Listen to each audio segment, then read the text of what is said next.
What is going on, everybody? It is the TheWalkthroughKing, and here we have my Dark Aether Camo strategy and tips guide. For this video, we'll be covering a wide range of different strategies, so you'll have a lot of different strategies to choose from, and I'll go over pretty much the fastest ways that you can go about getting this camo. Now, in saying that, this still will be a grind no matter what method you use, so keep that in mind. Now, before we get right into this, if you guys are new here, definitely recommend subscribing and joining our amazing community, as well as if you guys want to support the channel, a like on this video would be appreciated. With all that being said, let's get right into this. Now, to start, we are going to get into weapon levels and the fastest weapon level XP methods that there are. Now, the absolute fastest way to level up the weapons, this is going to sound a bit weird, but it is in multiplayer. We will get into exactly why this is the case in just a second, but if you are comfortable playing in multiplayer and you can get high kill games, then this will net you the fastest weapon level XP that you can earn. I would recommend playing Dirty Bomb if you do take this route. Now, why is this the fastest method? Well, if you decide to take the zombies only route, take note that the zombie weapon level XP is divided per zombie each round, so the higher the rounds that you go, it's not that you're going to be getting less weapon level XP, it's just going to take you a lot longer to level up the weapons. So I would recommend, if you want to take the zombies only route, just go to about round 30 to 35 and then reset your game and rinse and repeat. This method is a bit slower for leveling up the weapons fully and getting all of those camo challenges unlocked than going into multiplayer, but this is the best and pretty much fastest method to maximize your weapon level XP potential in zombies. Now, getting that fast weapon level XP only really matters for the weapons that take up to level 50 in order to unlock the last tier of camo challenges. This is because at a certain point you are going to run out of camo challenges as you're going through it, and you'll still be about 20 levels behind, and at that point you just have to grind out zombie kills using the gun, not actually getting any more camo challenges done, because you will not be high enough level for those later ones. And I do want to note that the weapons that only take up to level 30 to unlock the last camo set challenges, like the knife, the specials, the launchers, and the pistols, those all you could pretty much go right off the bat at level 1 in zombies, start working on those camos, and by the time you're done with all of the camo challenges that you have available, you'll already have the weapon level 30 and pretty much have those last set of camos completed. So when it comes to choosing your method of how you want to level up those weapons, you really don't have to worry about it for the weapons that take up to level 30 in order to get that last set of camos for. And I will also say, if you do choose the method of going into multiplayer so that way you have all available challenges ready for you for the level 50 weapons, stopping at about level 44 and then going back into zombies will allow you to finish pretty much all of those challenges, and by the time you do finish those, you'll already have it past 50 and have those extra challenges completed too. Now, two last things to note. There are usually a lot of different promotions for double weapon XP codes out there, so that might be worth looking into, as well as if you do decide to do this in pubs, I would recommend doing this only in solos. But however, if you are a masochist and do it in pubs, training in the spawn area will actually get you more zombie spawns than any other place on the map, since the more players you have in the game, the more zombie spawns you have. If you do have more players in your game and you are going for the Dark Aether camo grind, go ahead and train in spawn, because at the end of the game you will have more kills than anybody else. I'm not sure why this is. Maybe they will patch this and change it in the future, but currently at the time of uploading this video, if you do just stay in the spawn area, you will have a noticeable difference in kills versus anybody else.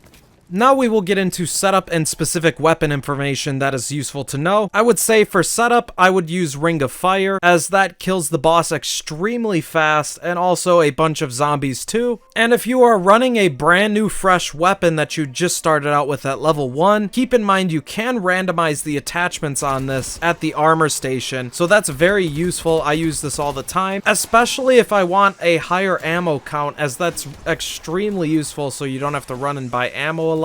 You could just keep cycling through and seeing what attachments that you get randomly end up giving you the best loadout as well as the most amount of ammo. When it comes to the ammo mod, I would recommend using Brain Rot. However, Deadwire is also really good, as it does more damage to the boss and armored zombies. Another thing to take note of is there is that hand Easter egg where if you complete it, you get a legendary upgrade to the weapon that's currently in your hand. I personally don't really do this, as it does take a lot of effort to do, and since I'm just speed running for this, I just end up skip doing that. But it may be useful for some of the more annoying weapons to complete, like the launchers. Another good strategy is if the weapon you're currently going for gold on is a wall weapon in the map, and at the end of this video I will show all the wall weapon spots as well as every weapon that is a wall weapon. Anyways, if it is a wall weapon, I'd recommend spawning in with the knife, the thumper, or one of the launchers, as then you can get a little bit of progress done on that weapon before moving on and buying that wall weapon later on. Now, a couple of quick tips on specific weapons, and if you guys have any questions about any other weapon that I don't talk about here, feel free to leave a comment and I'll get to that ASAP. But starting out with the knife, getting that to 3 times Pack-a-Punch will be key, as well as if you guys want the best setup for the boss to take him out with the fastest amount of knives, usually it's even one shot sometimes, is to get dead wire on that. As stated earlier in the video, dead wire does the most damage against the bosses and armored zombies, so that would be your best bet for getting through those harder knife challenges. Another quick tip is to use dead shot, as it really does help out. So along with Jug, that should be one of the first perks that you focus on. Now, I will say before we move on to the training strats, the snipers as well as the launchers and the special weapon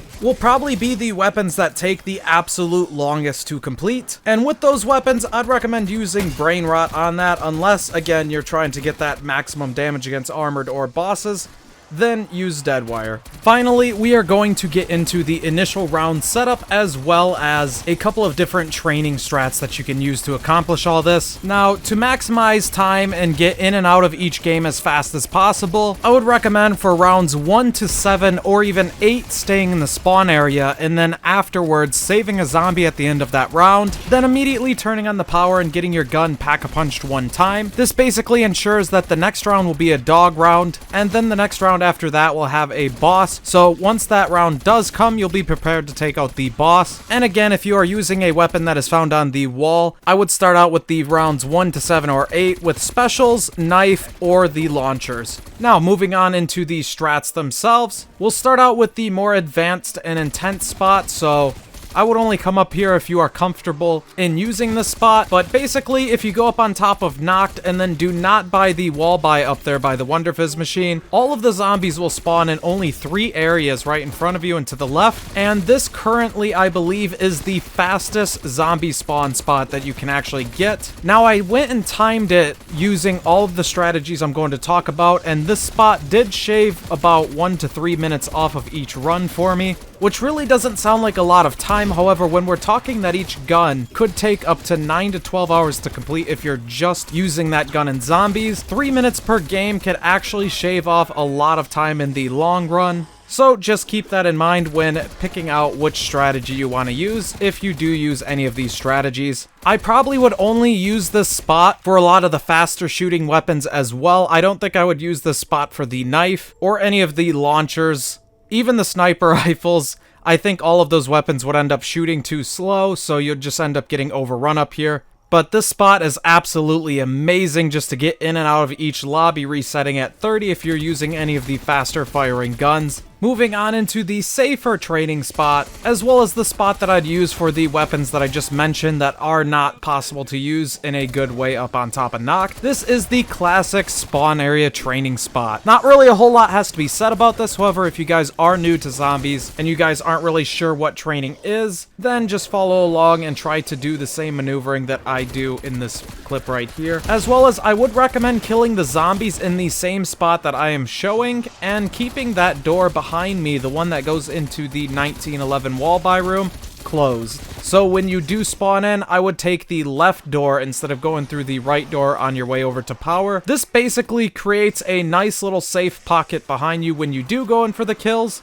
and the zombies can only really get at you from the left side if new ones are spawning in, versus if you open that door and go that route and then end up trying to shoot the zombies with your back to the other side, they can actually spawn in right behind you. As well as if you do kill the zombies in the spot that I was showing with that door behind you open, they can end up running up from behind and causing you to have some issues. Now there's a third spot, and I'm not really going to show much gameplay of it, but if you guys also want a more challenging area to be in. Down in the Pack-a-Punch room on the bottom floor is a good area to train in as well, and it potentially could save you a little bit more time in the long run, as well as you would have Pack-a-Punch, the armor station, and all of that right by you. Anyways, that's pretty much all of the knowledge I am using going into this Dark Aether camo run. If there are any new strategies that do come out that basically propel you even faster than using any of these strategies, I will keep the description updated with some new strategies as they come out. I hope this guide helped you guys out and gave you some new information that you possibly didn't know, and potentially helped you optimize your strategies that you use in-game yourself. Again, if you guys have any questions or comments on very specific weapons, leave them in the comments and I'll try to get them as soon as possible. For the rest of this video, I will just show off the wall-buy weapon spots that are in the Maschine, so for any of those weapons, you guys could go ahead and spawn in with something else, go through the initial rounds, and then buy that wall weapon. That way it saves you some salvage, and you pretty much spawn in with randomized attachments right away if it is a new gun that you're using. Anyways, this has been the Walkthrough King, and we will see you guys at the next video. Peace!